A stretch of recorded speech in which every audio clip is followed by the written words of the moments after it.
Good afternoon, everyone. So I'm here to teach you what this SQL backup database is. So what is backup database? Backup database is an SQL command used to create a copy of a database in Microsoft SQL Server.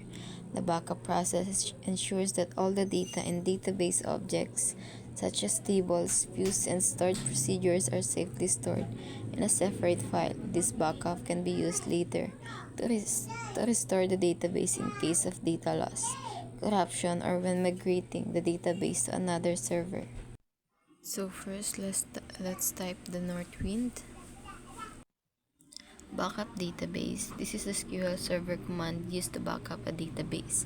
And the Northwind this is the name of the database you're backing up to.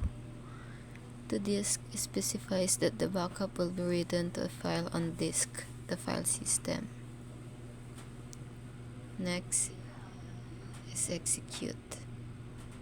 And that's it.